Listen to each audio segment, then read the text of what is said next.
When you think of planning, is it get to the next party? Is it how your day is going to go? Is it short term, long term? I got just the guy you want to invite to your party to find out if it's long term or short term. George Homewood, Director of Planning. How you doing? I'm great. Thanks for having me. Are me. you a good event planner? Or can you plan a good party? You know, planning is in some ways a way of organizing one's thoughts and organizing a process and a procedure. So yeah, I can probably plan a pretty good party. So what does a planning director do for a city? Yeah, a planning director quintessentially tries to help a community, the citizens of the community, find their vision. And once the vision is found, to write it down and then move towards execution and implementation. The mayor for about 24 years has always said that the city of Norfolk is a city that plans, and we implement and execute our plans. There we go. Because that's really, I mean, there's people that can have dreams galore, but they never come alive. Yeah, many communities, their plans sit on a shelf and gather dust. That's not the case for Norfolk. Okay. The American Planning Association. American Planning Bigger than us, right? Bigger than us. It's international. It's mostly focused in the U.S., of course. That's where most of the members are, but it covers all 50 states. I think at last count, 37 countries internationally, and includes professional planners, citizen planners like planning commissioners, and those who are interested in planning. And when we talk about planning, we're talking about community planning, land use planning, and that visioning type of thing that we planners do. So what do they have to do with our life? What do who have to do with our life? APA?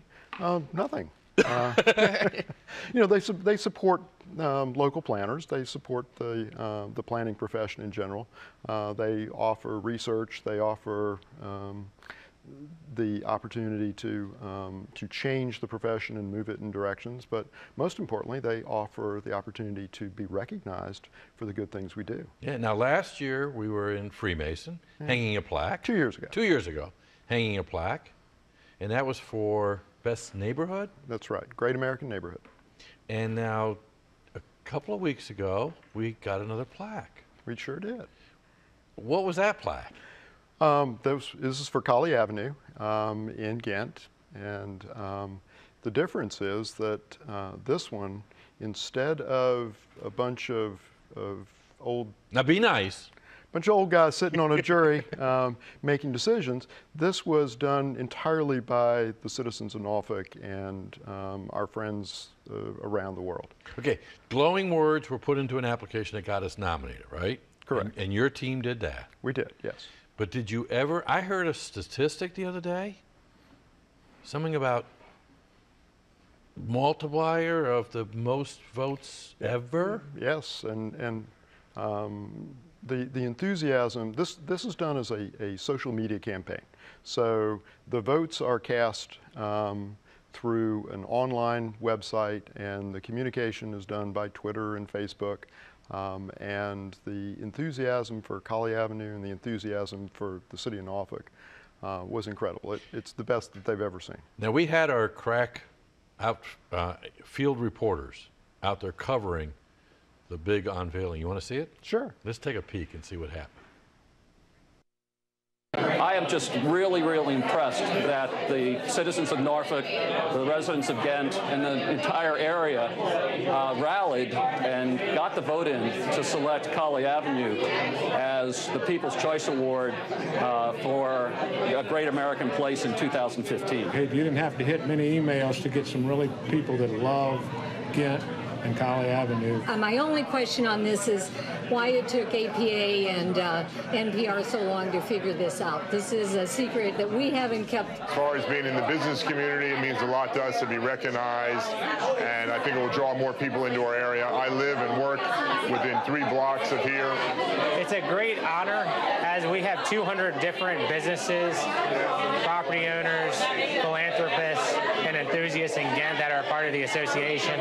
It's just a recognition of something that we know in our hearts, that Ghent really is a great place to be, to work, live, and shop. It's become really really kind of the hippest place in Hampton Roads because of all the locally owned businesses, the great locally owned restaurants, and the Narrow Theater is the heart of Ghent. That's what draws people into this area. It's why there's so much activity on Colley Avenue. It is definitely a very cool place to be. Wow. Okay, 30, 40 years ago, Colley Avenue was kind of in the middle of a transitional neighborhood and it wasn't going in the right direction. Is that when planning took over? You know, Colley Avenue, it's an interesting thing. Very much an organic process in that it grew up out of some desire of citizens and people. Planning helped get some of the rules and regulations out of the way, but it also brought other rules and regulations in that helped make sure that things stayed close to the street and there was that lively street life and the opportunity for outdoor dining and those kinds of things. Because I know after the fact review, you know, the armchair quarterbacking, you can drive down a street and say, this just doesn't look right or it doesn't feel right. Colley Avenue feels right. I mean, you want to have dinner and then go get some ice cream and stroll. Sure, it's authentic. Does that just happen? No, well, in a way it does. It is authentic in every way that you can consider authenticity. You know, you can take a look at other places where communities have attempted to recreate a Colley Avenue or recreate a downtown or some sort of a town center, and it looks like Disneyland. It is a stage set. It's not an authentic place. And Colley Avenue is an authentic place, like downtown, like 21st Street. It's got, you know, it's not perfect, and that's part of what makes it, gives it its charm and makes it a great place in America. Now, we have the chance to do this all over the city now. I mean, there's some, what is a process that somebody can get into if they want to provide some input about their hometown? Well, you mean as through the Great Places in America campaign? Sure. Well, there's two ways. There's the formal nomination process, which communities do, and quite frankly, it's run through planning offices. And we have submitted several nominations over the years. Then the second is the what we just did for Colley Avenue, which is the online bubble it up from down. And that was what made this such a cool process for us. And we're going to have a chance to do it again, and we're going to do it. Right, and we'd really like to hear from the citizens. What's the next great place in Norfolk that we should be nominating? Let's go for it. Let's go for it. Okay, sounds good. All right. Thanks a lot, George. Thanks. Okay, when we come back, Crime Night.